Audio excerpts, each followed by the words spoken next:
Sri Aurobindo writes about his teaching.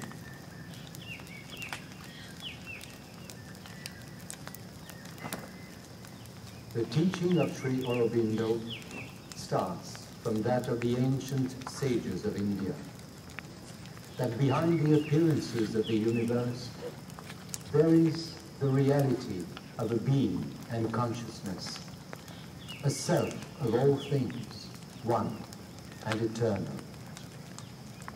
All beings are united in that one self and spirit, but divided by a certain separativity of consciousness and ignorance of their true self and reality in the mind, life and body. It is possible by a certain psychological discipline to remove this veil of separative consciousness and become aware of the true self, the divinity within us and all. Sri Aurobindo's teaching states that this one being and consciousness is involved here in matter. Evolution is the method by which it liberates itself. Consciousness appears in what seems to be inconscient, and once having appeared, is self-impelled to grow higher and higher, and at the same time to enlarge and develop towards a greater and greater perfection. Life is the first step of this release of consciousness. Mind is the second. But the evolution does not finish with mind. It awaits a release into something greater, a consciousness which is spiritual and supramental. The next step of the evolution must be towards the development of supermind and spirit as the dominant power in the conscious being. For only then will the involved divinity in things release itself entirely, and it become possible for life to manifest perfection. But while the former steps in evolution were taken by nature without a conscious will in the plant and animal life, in man, nature becomes able to evolve by a conscious will in the instrument. It is not, however, by the mental will in man that this can be wholly done, for the mind goes only to a certain point, and after that can only move in a circle. A conversion has to be made, a turning of the consciousness by which mind has to change into the higher principle. This method is to be found through the ancient psychological discipline and practice of yoga. In the past, it has been attempted by a drawing away from the world and a disappearance into the height of the self or spirit.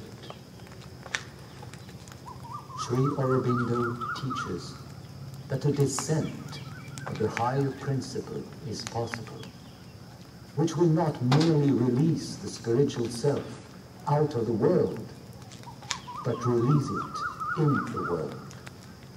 Replace the mind's ignorance or its very limited knowledge by a supramental truth consciousness, which will be a sufficient instrument of the inner self and make it possible for the human being to find himself dynamically as well as inwardly, and grow out of his still animal humanity into a diviner race.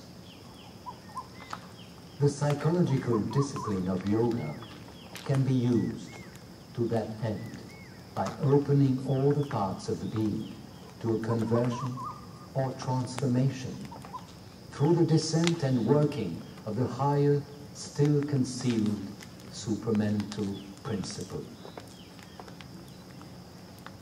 This, however, cannot be done at once, or in a short time, or by any rapid or miraculous transformation. Many steps have to be taken by the seeker before the supramental descent is possible. Man lives mostly in his surface mind, life and body, but there is an inner being within him, with greater possibilities to which he has to awake. For it is only a very restricted influence from it that he receives now, and that pushes him to a constant pursuit of a greater beauty, harmony, power, and knowledge. The first process of yoga is therefore to open the ranges of this inner being and to live from there outward, governing his outward life by an inner light and force.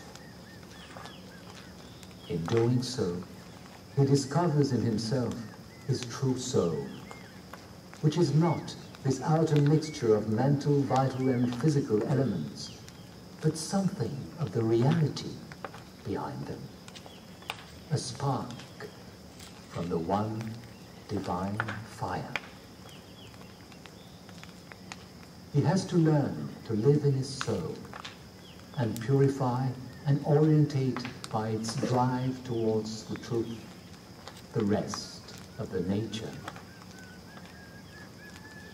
There can follow afterwards an opening upward and descent of a higher principle of the being. But even then, it is not at once the full supramental light and force, for there are several ranges of consciousness between the ordinary human mind and the supramental truth consciousness. These intervening ranges have to be opened up and their power brought down into the mind, life and body.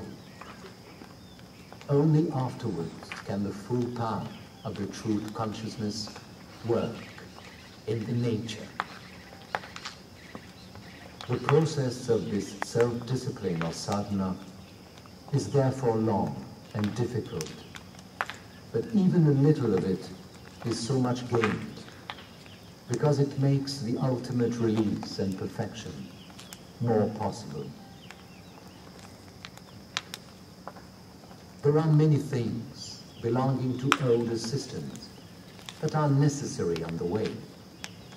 An opening of the mind to a greater wideness and to the sense of the self and the infinite. An emergence into what has been called the cosmic consciousness, mastery over the desires and passions. An outward asceticism is not essential, but the conquest of desire and attachment and the control over the body and its needs, greeds and instincts is indispensable.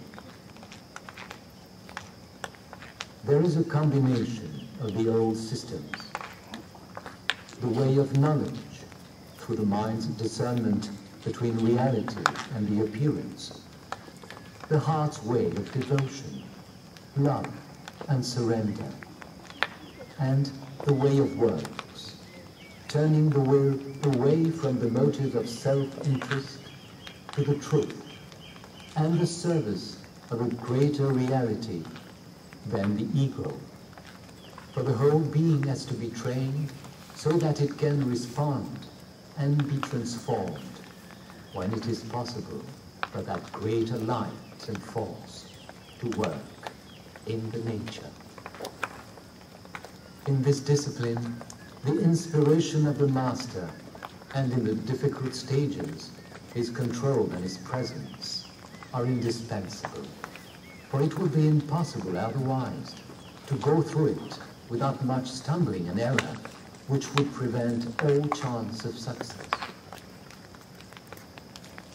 The master is one who has risen to a higher consciousness in being. And and he is often regarded as its manifestation or representative. He not only helps by his teaching, and still more by his influence and example, but by a power to communicate his own experience to others. This is Sri Aurobindo's teaching and method of practice. It is not his object to develop any one religion, or to amalgamate the older religions, or to found any new religion. For any of these things would lead away from his central purpose. The one aim of his yoga is an inner self-development by which each one who follows it can in time discover the one self in all and evolve a higher consciousness than the mental, a spiritual and supramental consciousness which will transform and divinize human nature.